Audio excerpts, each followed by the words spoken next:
Assalamualaikum teman-teman, saya Adnan Raharja. Pagi ini senang sekali bertemu Anda dalam publik interaktif bersama DP2 KBP3A Kabupaten Kediri. Kita akan berbincang berkaitan dengan tema hari ini, yaitu pola asuh yang mendukung kemandirian anak, strategi untuk membantu anak menjadi mandiri dan percaya diri. Sudah hadir bersama saya di studio narasumber, ada psikolog klinis dari RSKK, Mbak Sinfani Rodiani, SPSI, MPSI. Selamat pagi Mbak Fani. Pagi Mas Adnan. Apa kabar? Alhamdulillah baik sekali. Semangat sekali ya, ini bajunya penuh. Iya, lagi colorful ini. Iya. Hari ini kita bahas tentang ini pola asuh ya Mbak ya. Pola asuh yang selama ini menjadi isu besar karena ini berangkat dari keluarga atau lingkungan terdekat anak. Dan ternyata ini punya efek yang luar biasa ya. Substansi betul, yang perlu kita pikirkan bersama supaya harapan ke depan bahwa anak menjadi mandiri dan percaya diri gitu ya. Iya, benar sekali Mas. Untuk awal bisa digambarkan sebenarnya Mbak Fani berkaitan dengan bagaimana sebenarnya pola asuh yang dimaksud untuk bisa membangun kemandirian anak tersebut, Mbak.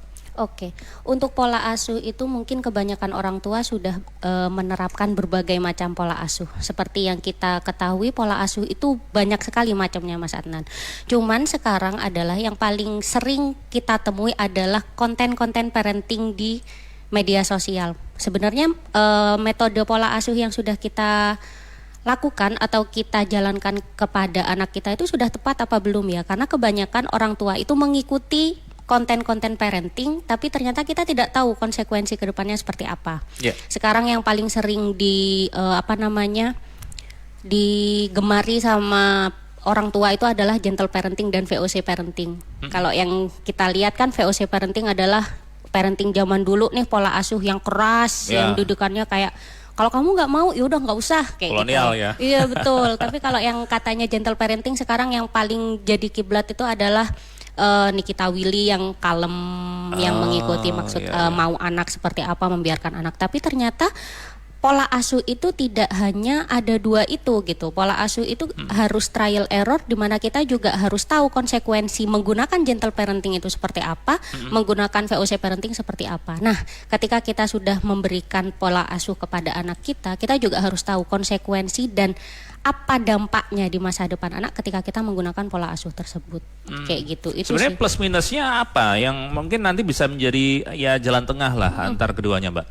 Oke, kalau untuk plus minusnya mungkin akan berkaitan dengan emosi anak ya, kestabilan emosi anak gitu. Ketika kita terlalu keras kepada anak, anak akan meniru. Karena kan sejatinya anak itu kayak modeling ya ke orang tuanya. Ketika orang tuanya terlalu keras, mungkin dia akan tumbuh menjadi anak yang keras juga gitu. Tapi ketika kita bisa menggunakan pendekatan emosional yang tepat kepada anak, tapi dengan batasan yang baik. Maksudnya kita juga tetap bisa menjadi sahabat untuk anak, tapi kita juga memberi batasan bahwa aku juga orang tuamu, jadi kamu juga punya batasan kepada kita. Nah kayak gitu mungkin anak akan lebih mengetahui perannya dia sebagai anak, tapi juga tidak takut dalam hal negatif, maksudnya kayak mengutarakan ekspresi, pendapat dan lain sebagainya ke orang tua kayak gitu. Jadi lebih ke gimana caranya kita tarik ulur aja sih pola asuh itu untuk meningkatkan kemampuan anak dalam pengembangan masa depannya kayak gitu. Oke. Teman-teman silakan untuk bergabung juga dalam public interaktif ini. Jadi kita buka seluas-luasnya untuk seluruh akses yang bisa Anda dapatkan. Tayangan ini bisa lewat di Andika TV yang tayang di Facebook AG243, Facebook AG243, kemudian bisa juga melalui WhatsApp dan telepon 0811 3454 08113454000 untuk berbincang bersama dengan teman-teman tim dari DP2 KBP3A Kabupaten Kediri. Hari ini kita membahas tentang pola asuh yang mendukung kemandirian anak, strategi untuk membantu anak menjadi mandiri dan percaya diri. Ada di studio Radio Andika sekarang psikolog klinis Mbak Sinfani Rodiani, SPSI, MPSI. Mbak Fani, tadi disebutkan sebenarnya kalau orang tua menerapkan pola asuh ternyata juga ada korelasi nanti skill atau keterampilan anak juga akan terbentuknya. Iya, Seperti apa kira-kira yang bisa dibangun dari sana? Oke, mungkin untuk kontrol diri juga bisa, Mas Adnan. Jadi ketika orang tua itu sudah menanamkan sejak kecil gimana caranya dia bisa membatasi dirinya, apa yang boleh dilakukan, apa yang tidak boleh dilakukan kepada anaknya, dan memberikan penjelasan bahwa konsekuensi ketika kamu melakukan ini, kamu akan mendapatkan ini. Ketika kamu melakukan ini, maka ya kamu akan misal kayak kamu tidak boleh memukul. Karena kalau seandainya kamu nanti memukul, ketika kamu dipukul balik kamu akan merasakan sakit yang sama. Nah, itu kan kita kayak memberikan edukasi bahwa anak itu butuh memiliki kontrol diri yang baik. Apa yang boleh dilakukan dan tidak itu harus ditanamkan sejak kecil. Jadi itu korelasinya ketika dia sudah beranjak remaja maupun dewasa, anak itu akan memiliki kontrol diri sendiri tanpa harus dipegang oleh orang tuanya.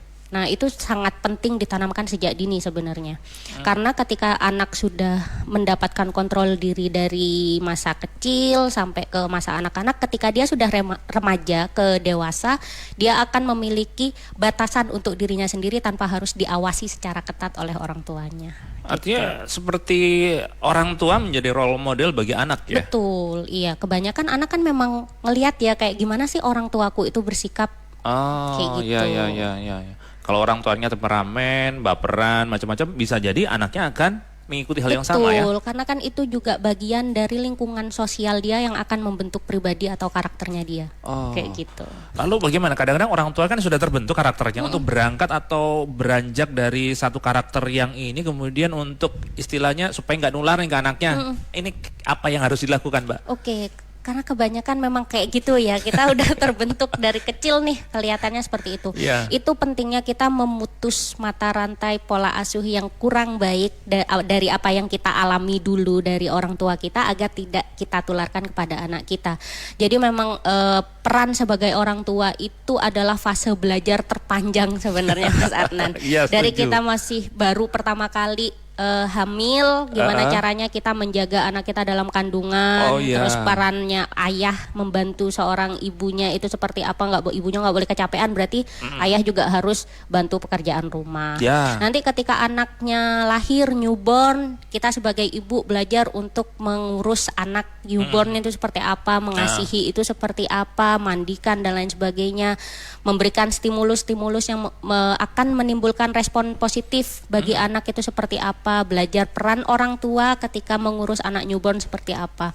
Ketika nanti fase MPASI kita belajar lagi nih gimana caranya memberikan MPASI yang baik ya kan, agar anak kita terhindar dari stunting, anak kita tidak memakan sesuatu yang tidak bergizi dan lain sebagainya. Nanti ketika anak beranjak jadi anak-anak nih masuk SD, kita belajar lagi gitu.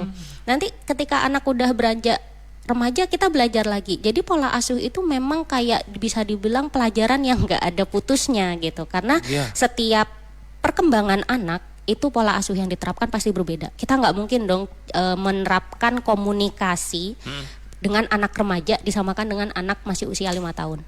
Ya kan? Kayak misalnya nih anak remaja bilang, "Mah, aku habis ini mau main, misal mau ke Ketos atau mau kemana gitu." Terus kita bilang, nggak boleh ke Ketos itu, nanti kamu kalau nggak ditemenin mama gini-gini kan nggak mungkin ya Mas Adnan. Dia pasti akan berontak karena jiwa remaja itu udah nggak kayak masa transisi, aku udah bukan anak kecil lagi tapi kadang aku masih belum bisa untuk berdiri sendiri. Apa kok nggak boleh sih gitu nah, ya? Betul. Nanti kalau seandainya kita cuma bilang nggak boleh tanpa memberikan pemahaman kenapa sih kok nggak boleh kayak gitu, dia pasti akan ngerasa cari celah. ya? Betul. Ketika dia mulai terkekang, akhirnya dia ada perasaan negatif kepada orang tuanya, trustnya ke orang tua jadi runtuh, kok kayaknya mama udah nggak sayang lagi sama aku kayak gitu. Akhirnya dia cari celah di belakang, kayak gitu. Ini PR bagi orang tua juga ya berarti ya. Long life education begitu ya kira-kira begitu ya. Teman-teman kita undang, silakan bergabung tanya-tanya seputar tema kita pola asuh untuk anak untuk membangun kemandirian dan juga kestabilan emosi anak. Anda bisa bergabung dalam publik interaktif bersama DP2 KBP 3A Kabupaten Kediri. Anda masih mengikuti publik interaktif bersama Dinas Pengendalian Penduduk, Keluarga Berencana, Pemberdayaan Perempuan dan Perlindungan Anak atau DP2 KBP 3A Kabupaten Kediri. Tema kita hari ini, pola asuh yang mendukung kemandirian anak, strategi untuk membantu anak menjadi mandiri dan percaya diri. Bersama narasumber Mbak Sinfani Rodiani, SPSI MSI, psikolog klinis dari RSKK. Teman-teman yang ingin bergabung, kesempatannya terbuka lebar ya. Silahkan bisa kontak lewat Gatekeeper Radio Andika. Ke Gatekeeper dulu. Ayu.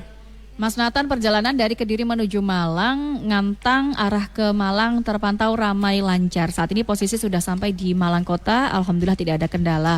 Mas Bima menginformasikan hati-hati di daerah Payung arah Pujon, ada mobil Mitsubishi Kuda Mogok, sepertinya barusan, dan menimbulkan kepadatan cenderung macet.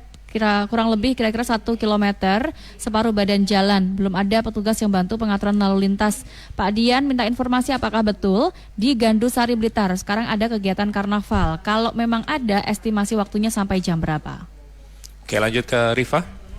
Bu Sarti di Jombang, di zaman digital seperti saat ini, bagaimana mengatur pola asuh anak kecil yang sudah terpengaruh gadget dari lingkungan sekitar?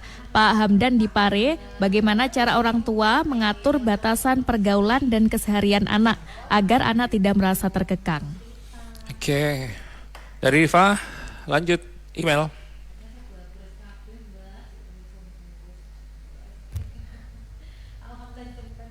Bergabung Pak Yanto di Serut Boyolangi, Tulungagung. Pak Yanto. Siap. Assalamualaikum. Waalaikumsalam warahmatullahi. Silakan langsung ke poin pertanyaannya, Pak. Iya, ini kan kami punya anak yang memang ini kan waktunya menyekolahkan anak. Kadang keinginan orang tua dan keinginan anak itu tidak sama. Terus bagaimana menyikapi orang tua biar sama-sama berjalan dengan baik, anak juga bisa menerima, orang tua juga bisa ridho, itu bagaimana? Sekolah apa Pak rencananya? Kuliah, SMA, ya, kan apa? Jenjang pendidikannya apa? Masuk SMP. Oke. Gitu saja, Pak? Iya, sementara itu aja dulu. Terima kasih banyak. Assalamualaikum. Waalaikumsalam warahmatullahi. Pak Yanto dari Serut Boyolangu, Tulungagung. Bapak nih monggo ditanggapi. Oke, kebanyakan memang ini problematik dari orang tua dan anak ketika anaknya mau beranjak sekolah. Iya. Yang anaknya pengen sekolahnya di A, ternyata si bapaknya atau ibunya pengen sekolahnya di B. Kadang bapak sama ibu juga ada nih perbedaan, yang bapaknya Betul. pengen B, ibunya pengen C gitu. Belum lagi soal jurusan Iya ya. betul, belum nanti soal jurusan atau mungkin yang orang tua pengen dipondokkan atau Ya. anaknya pengennya di sekolah umum dan lain sebagainya. Betul. Nah, untuk menyikapi kayak gini, coba untuk ajak anak kita berkomunikasi secara efektif. Maksudnya kita turunkan ego masing-masing dulu. Karena biasanya kalau kayak gini debat nggak akan bisa terelakkan ya Mas Adnan ya.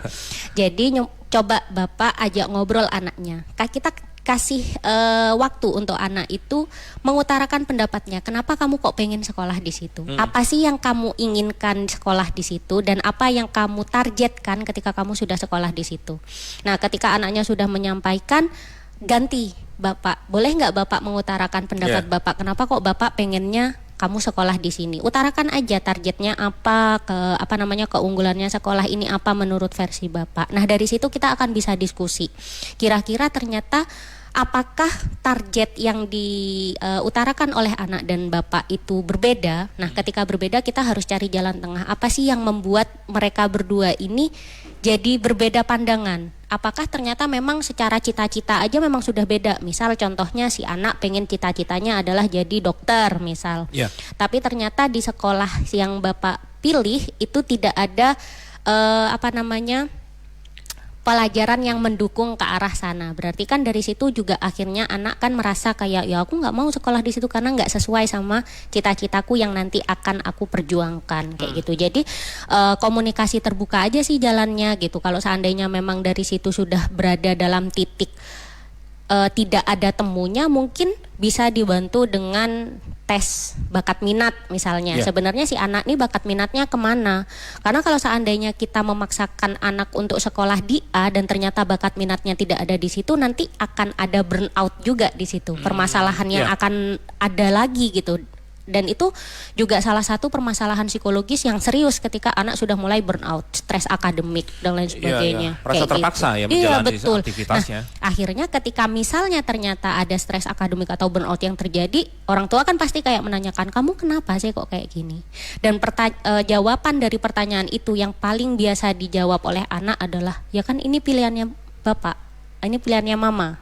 Aku kan nggak pengen di sini. Nah, akhirnya tanggung jawabnya anak terhadap pilihan itu jadi kurang maksimal. Jadi ketika ada kegagalan atau apapun, dia akan cenderung menyalahkan orang tuanya. Kayak gitu. Jadi kalau seandainya untuk pemilihan jurusan kayak gini akan lebih baik ketika kita komunikasi terbuka dengan anak kita pengennya apa. Nah, ketika ternyata pandangannya anaknya itu tidak logis atau mungkin kurang realistis lah, kita sebagai orang tua kan kadang udah pernah nih kayak sekolah tuh gimana sih, dunia sekolah, dunia pertemanan gimana. Kalau ternyata pendapatnya anak ini kurang realistis seperti yang apa kita rasakan, ya kita juga boleh untuk memberikan pandangan. Konsekuensinya gini loh nak, kalau seandainya kamu nanti sekolah di sini gitu. Jadi biarkan anak untuk mengutarakan pendapatnya dulu aja, kayak gitu. Orang tua harus bijak ya. Iya, Tidak betul. boleh memaksakan kehendaknya ya. Iya benar, karena iya, kebanyakan juga yang terbaik menurut versi kita sebagai orang tua juga belum tentu yang terbaik buat anak. Kadang kan kita sebagai orang tua kayak memaksakan kehendak kita sebagai, ya aku yang lebih tahu daripada kamu, misal kayak gitu. Padahal kan sebenarnya zamannya orang tua sama zamannya sekarang aja udah berbeda ya Mas Adnan. Jadi Yang perlu dilakukan orang berarti memberikan poin-poin sesuai pandangan orang tua seperti ini baiknya, Iya. supaya anak juga memahami ya maksudnya ya. Betul, iya. Jadi kadang anak-anak pun juga yang bikin kita kesulitan adalah FOMO. Kadang anak-anak cuma enggak, aku Ikut-ikutan ya. pengen minta ke Ya. SMP 2 karena teman-temannya juga banyak yang ke sana. Katanya SMP 2 atau SMA 3 atau SMA berapa gitu. Itu adalah sekolah favorit, aku pengen juga di situ biar kelihatan keren kayak gitu. Nah, itu kan berarti alasannya tidak realistis karena tidak sesuai dengan apa sebenarnya sih tujuanmu yang utama untuk masuk situ, kayak gitu. Baik. Pertanyaan berikutnya tadi tentang zaman digital yang biasanya terdistrak oleh ya gadget segala macam, pola asuhnya bagaimana ini solusinya? Oke, kalau untuk masalah gadget kita sesuaikan juga dengan anak kita, karena semenjak kemarin ada pandemi itu kan kita kayak semakin didekatkan ya dengan gadget ya, semua online, sekolah online, kerja online dan lain sebagainya. Kita udah terlanjur 2 tahun kita digabungkan lagi dengan dunia digitalisasi. Nah, untuk itu peran orang tua adalah memberikan batasan yang konsisten kepada anak. Misal ketika anak usia 1 tahun sebenarnya kan tidak direkomendasikan pegang HP atau screen time berlebihan. Tapi kalau seandainya memang itu dibutuhkan untuk misal media pembelajaran atau mungkin sekedar biar anaknya misal mamanya nggak kerja, mamanya ngurus anak sendiri, nggak ada yang dititipin, mamanya butuh ke belakang atau butuh untuk melakukan sesuatu sebentar aja gitu. Jadi dikasih aja dulu screen time biar anaknya duduk ketika mamanya belum bisa jaga, itu nggak apa-apa. Tapi juga harus ada batasan yang konsisten. Jadi misalnya, adek kamu boleh pinjam atau nonton ini screen time selama 10 menit. Setelah itu mama ambil lagi ya. Nah, itu harus konsisten. Jadi setelah 10 menit ya harus kita ambil. Urusan mau anak nangis, gulung-gulung ya kita kasih pemahaman. Kan tadi janjinya adalah 10 menit dan itu harus konsisten dan disoundingkan berulang-ulang. Jadi tidak tarik ulur sesuai dengan mood mamanya. Kadang kan kebanyakan gitu ya, kayak ya udahlah aku kayaknya lagi capek banget, dikasih yang seharusnya 10 menit sampai los, kadang 30 menit, 1 jam. Ketika moodnya mamanya lagi oke, nggak boleh katanya kan 10 menit, ya udah 10 menit. Nah akhirnya anak kan jadi kayak krisis ini ya, kayak konsistensinya nggak jelas betul. ya. Akhirnya aduh kemarin boleh kok sekarang nggak boleh, ini kenapa, yang benar yang mana, kayak gitu. Jadi kalau seandainya memang kita mau memberikan batasan tontonan atau batasan jam screen time dan lain sebagainya, itu ya memang harus kita konsisten setiap hari seperti itu. Jadi kita harus bisa melakukan itu ya everyday gitu, tanpa ada cheating kalau katanya orang diet tuh kayak gitu. Jadi kalau seandainya memang kita membatasi, kamu bolehnya nonton YouTube Kids aja. ya udah nggak boleh dia mau main yang lain tuh nggak boleh kayak gitu. Jadi batasan itu kita yang menentukan dan kita yang tahu, dan itu harus dilakukan secara Tapi konsisten. seringkali orang tua juga tadi ya agak-agak cheating juga ya, melakukan itu di depan anak, akses yang macam-macam begitu. Iya betul. Itu korelasinya juga ada ya? Ada Mas, kan akhirnya kan mereka anak-anak kan juga masih belum ngerti ya mana yang boleh dan nggak boleh. Akhirnya dia akan ada kepikiran kayak, lah mama boleh nonton itu, kenapa aku nggak boleh gitu kan jatuhnya. Masa kita mau bilang kayak ini tontonan khusus mama, ya emang apa bedanya mama sama aku gitu. Jadi mungkin bisa dijelaskan ketika kita misal karena kita kerjanya di dunia digital misal ya kita jelaskan aja ini mama lagi kerja. Kalau adik kan cuma nonton aja main, adik boleh mainnya yang ini aja ya. Ini tempat kerjaannya mama. Jadi berbeda ketika mama main HP terkait ini atau main laptop atau main iPad terkait ini, adik bolehnya cuman akses yang ini aja kayak gitu. Itu boleh diberikan penjelasan. Jadi kenapa kok mama boleh, adik nggak boleh? Dan sebisa mungkin kita tidak menontonkan anak hal yang sebenarnya memang nggak boleh ditontonkan. Kadang kita scroll HP tiba-tiba ada yang nongol di samping gitu kan, ngeliat pas kita scroll TikTok dan lain sebagainya kayak gitu. Itu sih yang akhirnya membuat anak jadi penasaran. Ya. Kayak gitu. Teman-teman bisa bergabung 0811 345 4000, terlibat aktif dalam perbincangan ini bersama narasumber psikolog klinis Mbak Sinfani Rodiani, SPSI, MSI, psikolog klinis dari RSKK dalam publik interaktif bersama Dinas Pengendalian Penduduk, Keluarga Berencana, Pemberdayaan Perempuan dan Perlindungan Anak atau DP2 KBP3A Kabupaten Kediri. Tadi pertanyaan dari Pak Hamdan di Pare, Mbak. Cara orang tua mengatur batasan pergaulan dan keseharian agar tidak merasa terkekang. Oke. Itu juga salah satu pentingnya pendekatan emosional dan komunikasi terbuka dengan anak. Ketika kita bertanya terkait misal setiap pulang sekolah kayak adik gimana tadi di sekolah? Misal kakak deh SMP biasanya. Kakak tadi di sekolah gimana? Seru nggak? Gitu. Seru mah. Terus ditanyain lagi teman-temannya siapa aja. Nah dari situ kan kita akhirnya tahu ya teman-temannya itu siapa aja. Kita membatasi relasi anak itu biasanya kita juga harus deket dulu dengan teman-temannya. Nggak sembarangan ngekang kayak kamu nggak boleh main sama dia, kamu nggak boleh main sama ini, kamu nggak boleh kayak gini gitu. Jadi ketika kita sudah mengetahui circle pertemanannya, kita bisa mengakses batasan-batasan yang akan kita tanamkan ke anak tuh lewat situ. Ketika ternyata batasan permainannya mereka ini udah ngelewati batas misalnya. Nah, kita bisa ngasih pemahaman ke anak itu lebih gampang ketika kita sudah tahu relasi pertemanannya seperti apa.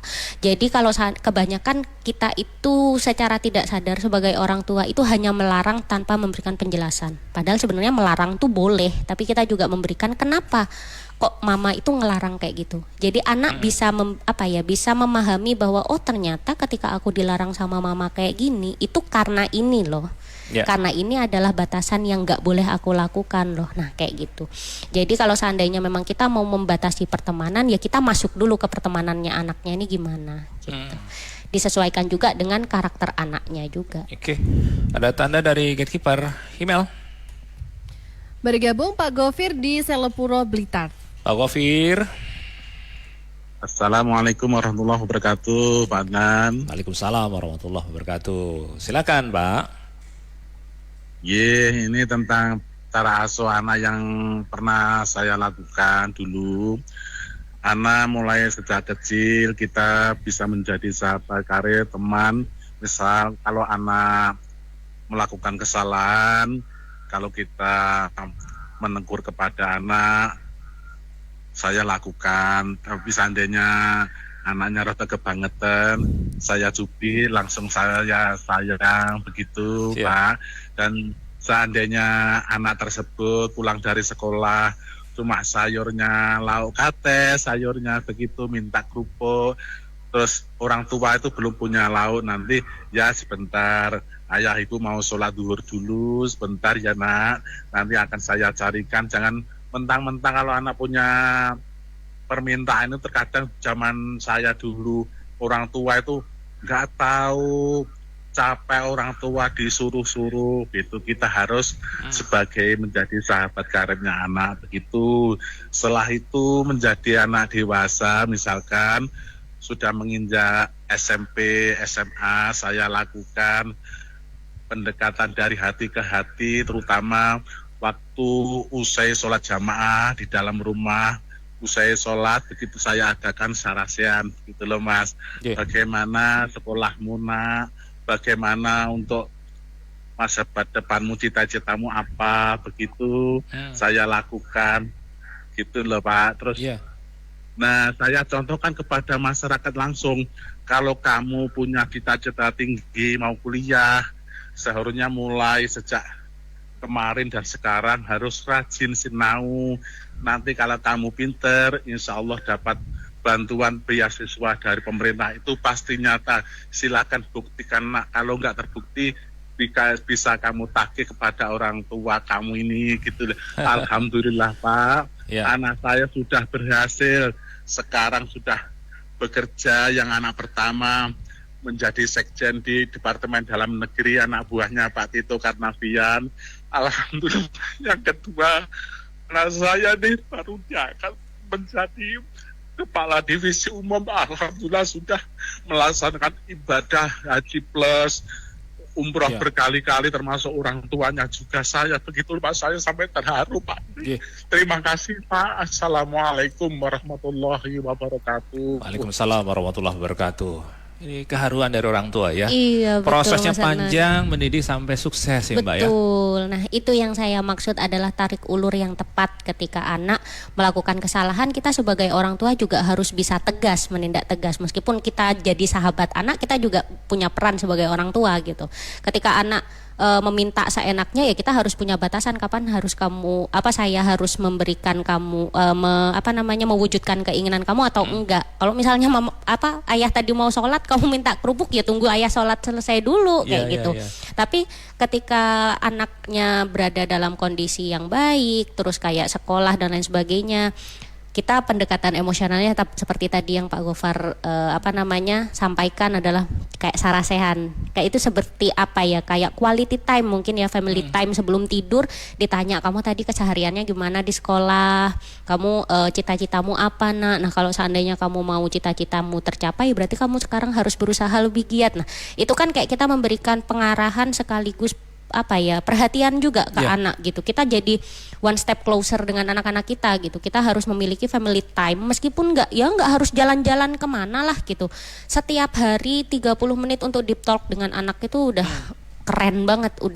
Itu udah salah satu salah satu akses untuk kita bisa pendekatan emosional dengan lebih baik ke anak. Dan ternyata terbukti kan ketika kita melakukan pola asuh yang memang menurut kita itu tepat, akhirnya ada wujud yang keren banget nih di masa depannya anak kayak gitu. Bangga sekaligus juga betul, rasanya puas, lega begitu ya orang tua. Baik, nanti kita lanjutkan lagi teman-teman perbincangan kita di Public Interaktif bersama DP2 KBP 3A Kabupaten Kediri. Kita masih membahas tentang pola asuh yang mendukung kemandirian anak, strategi untuk membantu anak menjadi mandiri dan percaya diri. Bersama DP2 KBP 3A Kabupaten Kediri, ada narasumber yang hadir di studio Radio Andika saat ini, Mbak Sinfani Rodiani SPSI MSI, psikolog klinis yang insya Allah akan siap membantu Anda mencarikan solusi kalau ada problem-problem seputar pola asuh yang ini dibagikan. Anda bisa hubungi 0811 345 4000, 0811 345 4000. Info Express.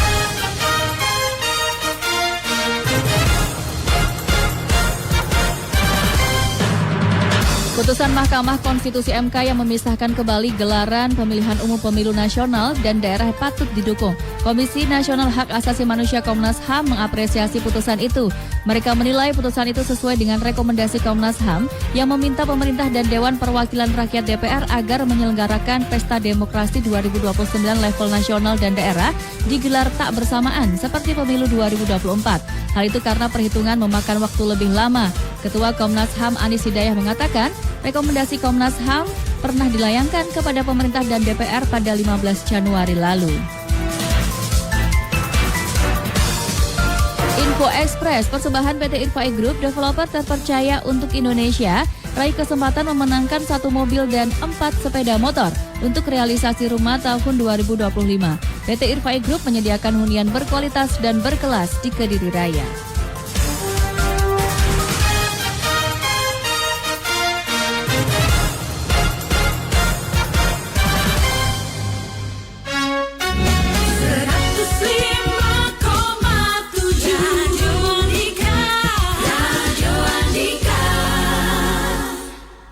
Terima kasih Anda masih bersama kami di Public Interaktif bersama DP2 KBP 3A Kabupaten Kediri. Kita masih bersama dengan narasumber psikolog klinis Mbak Sinfani Rodiani, SPSI, MSI, psikolog klinis dari RSKK. Ke gatekeeper dulu ya. Email. Pak Adib dari Tulungagung menuju Pegalan Trenggalek sampai di Simpang 3 Jataan Tulungagung, lalu lintas lancar dari dua arah. Bu Ismayanti perjalanan dari Surabaya menuju Kediri saat ini sudah sampai exit tol Bandar, sampai di Simpang 3 Menggreng juga alhamdulillah lancar, tidak ada kemacetan baik yang dari arah Surabaya menuju Kediri maupun arah sebaliknya. Pak Edward di Songgokerto Batu menuju Malang Kota saat ini sudah sampai di alun-alun Batu, lalu lintas lancar, tidak ada kendala dari Batu. Kendaraan yang melintas didominasi kendaraan pribadi. Pak Imam perjalanan dari Gerom Blitar menuju Kademangan saat ini sudah sampai di Simpang 3 Herlingga. Waspada bagi yang melintas, tadi berbarengan ada beberapa truk dari arah Blitar Kota menuju ke Garum dan juga Talun. Geser ke Ayu. Pak Tarji di Centong Langan Harjo Pelemahan, agar kita menjadi keluarga yang berkualitas caranya bagaimana? Karena di antara orang tua sama anak itu kadang sulit untuk bertemu, untuk sekedar berbagi karena kesibukan masing-masing. Mbak Anissa di Kademangan Blitar, kadang sebagai orang tua itu suka tidak tega kalau lihat anaknya kesulitan, cenderung membantu apapun yang anak perlukan. Apakah hal seperti itu termasuk menghambat anak belajar mandiri? Bu Rohmah yang ada di Pare, banyak orang tua yang merasa gaptek dibanding anaknya. Bagaimana caranya tetap bisa hadir dan mengarahkan anak di dunia digital? Oke, lanjut ke Rifa. Bergabung Bu Asri di Tulungagung. Bu Asri. Ya, selamat siang Bapak. Baik Bu, silakan langsung. Ya. Mohon izin bertanya, ini tentang anak saya. Anak saya itu kebetulan kan sering ikut lomba-lomba. Nah itu saat mengikuti lomba itu kok kadang itu ada kecemasan, gangguan kecemasan itu loh Bu. Kadang itu sampai anaknya itu mual terus muntah-muntah. Itu cara mengatasinya supaya anaknya bisa tenang atau maksudnya tidak sampai terjadi kecemasan atau bingung saat mengikuti perlombaan itu bagaimana ya? Kebetulan kan dia ikut salah satu cabur yang sering ikut lomba-lomba di luar kota gitu. Terima kasih. Itu mual muntahnya bisa berlangsung sampai kapan? Itu biasanya semisal waktu final atau itu anaknya gelisah mundar-mandir terus mual, terus kadang sampai muntah-muntah itu. Sampai lomba berlangsung juga demikian berarti? Nanti kalau sudah ya selesai Pak. Oh, usia berapa ini Bu? Iya, 12 tahun. Oh, masih 12. Tapi ya enggak, maksudnya enggak berlangsung lama itu enggak. Maksudnya ketika dia itu panik atau gimana ya, itu biar tenang gitu gimana. Saya sendiri juga, masa harus dikasih obat lambung terus kan ya. Iya. Laki-laki atau perempuan Bu? Iya. Si anak ini? Perempuan. Baik. Kebetulan kan itu di cabur panjat jadi agak olahraganya agak keras gitu loh. Oh, panjat dinding. Ya. Baik. Iya. Biar ditanggapi nanti ya. Silakan. Iya, terima kasih. Baik. Ada pertanyaan menarik dari Bu Asri di Tulungagung. Tapi sebelum dijawab kita ikuti pesan dulu ya, Mbak ya. Pola asuh orang tua dapat berpengaruh pada kemandirian anak. Pola asuh yang mendukung kemandirian anak menekankan pada komunikasi dua arah dengan melibatkan anak, memberikan anak kesempatan untuk memilih dalam beberapa hal, memberikan dukungan emosional dan motivasi, menekankan batasan yang jelas dan konsisten, membiarkan anak mencoba sendiri, serta memberikan tanggung jawab dan tidak lupa memberikan pujian atas usaha anak. Peran orang tua sangat penting dalam menciptakan kemandirian anak dengan menunjukkan perilaku mandiri dan bertanggung jawab dalam kehidupan sehari-hari. Hindari membandingkan anak dengan anak lain dan fokus pada perkembangan serta potensi anak. Ciptakan suasana rumah yang aman, nyaman, dan mendukung eksplorasi serta pembelajaran. Luangkan waktu berkualitas bersama anak untuk membangun hubungan yang kuat dan memberikan dukungan emosional. Dipersembahkan DP2KB P3A Kabupaten Kediri. Hai guys, kita lagi ada di Universitas Trada Indonesia nih. Jujur aku penasaran banget, apa sih yang bikin kampus ini spesial? Yuk, tanya langsung ke mahasiswanya. Teman-teman, menurut kalian apa sih yang paling keren dari Universitas Trada Indonesia? Kalau aku sih suka sama dosen-dosennya. Mereka nggak cuma ahli, tapi juga super ramah. Yang pasti, akreditasinya juga sudah unggul dong. Dan banyak mencetak mahasiswa berprestasi. Wow. Wah, fasilitasnya lengkap banget. Ruang kelas nyaman, laboratorium canggih, perpustakaan. Mbak Fani, banyak sekali yang bertanya, langsung monggo ditanggapi. Oke. Untuk yang masalah gangguan kecemasan tadi yang terkait perlombaan itu ya Mas Adnan. Mungkin bisa diobservasi dulu gangguan kecemasannya ini muncul hanya ketika kita mau mulai perlombaan atau gimana. Ketika kita mau mulai perlombaan itu sangat wajar ketika kita gugup sebenarnya. Tapi kalau seandainya sudah ada reaksi fisik sampai mual muntah dan itu berkelanjutan setiap kali mau melakukan perlombaan dan dalam durasi waktu yang lama dan harus ada treatment, berarti memang harus konsultasi, boleh ke psikolog atau psikiater terdekat gitu, karena memang itu berarti adanya gangguan kecemasan yang sudah mulai akut karena reaksi fisiologisnya sudah mulai ada alarm gitu setiap dia mulai Adakah panik. sebenarnya misalnya korelasi terhadap tekanan dari orang tua, target yang besar harus diraih oleh si anak misalnya? Itu juga biasanya pencetusnya adanya kecemasan itu dari situ. Kadang orang tua itu minta hasilnya, bukan prosesnya. Secara tidak langsung biasanya kayak misal ketika dia udah mulai ikut lomba, pertanyaannya gimana tadi hasilnya, menang nggak atau gimana tadi bisa nggak gitu. Padahal sebenarnya yang perlu kita apresiasi dulu adalah keberaniannya dia ikut lomba dulu. Wah kamu hebat ya, kamu udah mau ikut lomba. Misal tadi kan katanya udah tingkat Jawa Timur nih, kamu udah keren loh bisa ikut final ke sana. Gimana? Ada yang sulit nggak tadi? Gimana sih prosesnya dia menjalani perlombaan itu? Itu sebenarnya hal yang paling penting untuk kita apresiasi. Itu menenangkan anak juga Iya betul, karena kalau seandainya dia sudah berusaha semaksimal mungkin dan ternyata hasilnya memang tidak baik, dia tidak akan runtuh banget gitu loh. Ya kan aku sudah berusaha sebaik mungkin, oh iya berarti nanti kita coba tingkatkan lagi ya, kira-kira apa sih yang kurang menurut kamu kayak gitu. Jadi jangan berfokus pada hasilnya, tapi apresiasi dulu aja prosesnya dia, gimana keberaniannya dia. Terus coba tenangkan lagi ketika dia udah mulai gugup, ambil inhale exhale yang lebih baik, cari tempat yang lebih tenang dulu, pusatkan pada bagaimana kamu bisa melakukan ini dengan yang terbaik aja. Nggak usah difokuskan pada hasilnya. Karena kebanyakan yang membuat kita cemas itu adalah hasilnya, gimana kalau aku gagal, kayak gitu. Ada beberapa pertanyaan tadi lewat WA yang masuk. Gimana Pak? Mungkin dirangkum ya beberapa diantaranya tentang apa tadi ya, merasa gaptek dibanding anak.